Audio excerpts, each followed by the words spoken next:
Poverty is expensive. This counterintuitive idea may seem surprising, but unfortunately it is true. When you are poor, everything costs more. In this video we'll break down the many extra costs and burdens associated with living in poverty and explore why the poor often end up paying more for basic necessities. The poverty trap.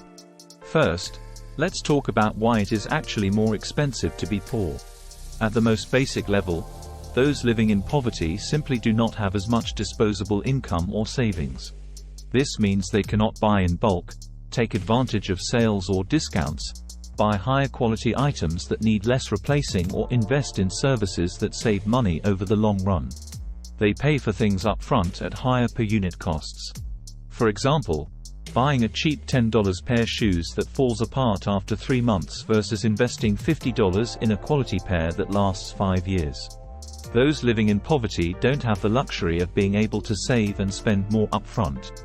Additionally, the poor often have to resort to using alternative financial services with high fees like payday loans, check cashing services and pawn shops. These predatory services target the poor and make their situation even worse by charging extremely high interest rates and fees. A low-income family struggling paycheck to paycheck can quickly become trapped in a cycle of growing debt. Housing and transportation.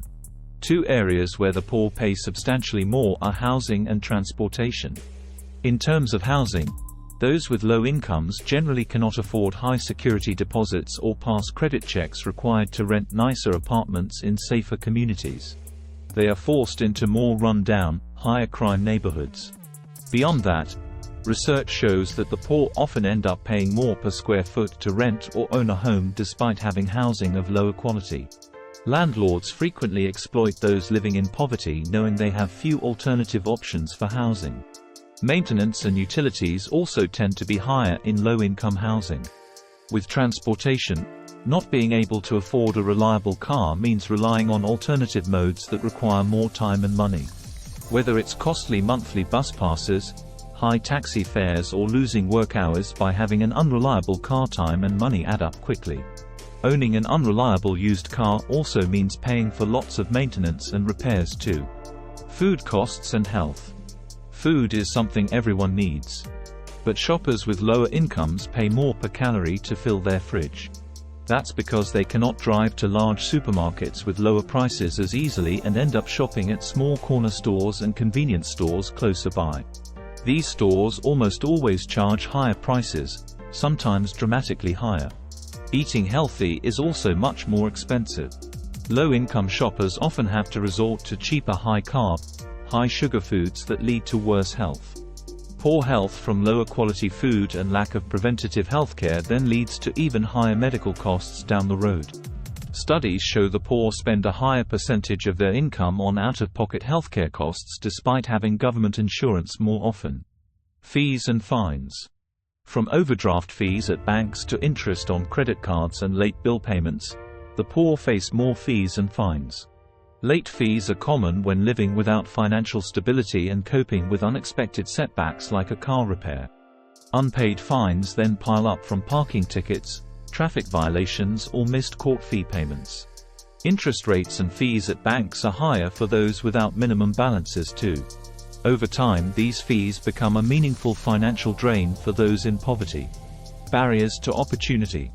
Beyond just higher prices for goods and services, those living in poverty also pay in lost opportunity. Financial instability means more difficulty pursuing higher education, vocational training, and other human capital investments that lead to better paying jobs. When focused on survival, it's nearly impossible to take the long view. Poverty also comes bundled with more family and health problems. Addictions like alcoholism and drug abuse are more prevalent, which make climbing the economic ladder more difficult. Depression and chronic stress also inhibit success. When just coping with life's daily burdens, it's hard to get ahead. How can we fix this vicious cycle?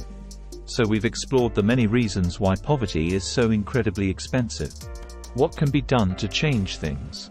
First and foremost, policymakers need to avoid predatory businesses and barriers to opportunity that trap families in generational poverty. Breaking this vicious, self-reinforcing cycle with better policy solutions is step one. Step 2 is empowering the poor with programs providing more cash aid, food assistance and subsidies for housing, transportation, healthcare and childcare. Interestingly, just directly giving more cash with no strings attached has been shown to be incredibly effective in many cases. Removing burdens allows people to become more self-sufficient over time. The non-profit and social enterprise sector also has a role to play in developing cheaper financing tools and alternative service models like low-cost grocery stores tailored to low-income shoppers. Simple innovations in distribution, pricing and marketing can make a meaningful difference in affordability of key services for the poor. While the reasons why it is expensive to be poor are complex and numerous, that does not mean real progress cannot be made.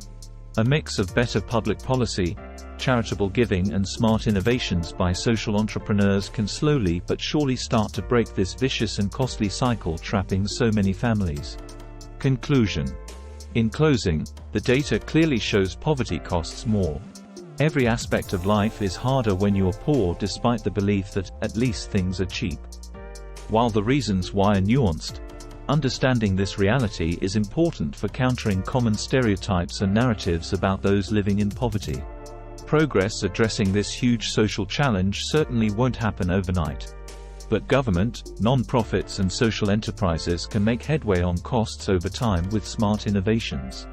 Most importantly, the vicious cycle trapping families from generation to generation can be broken with enough public momentum and political will for real reform.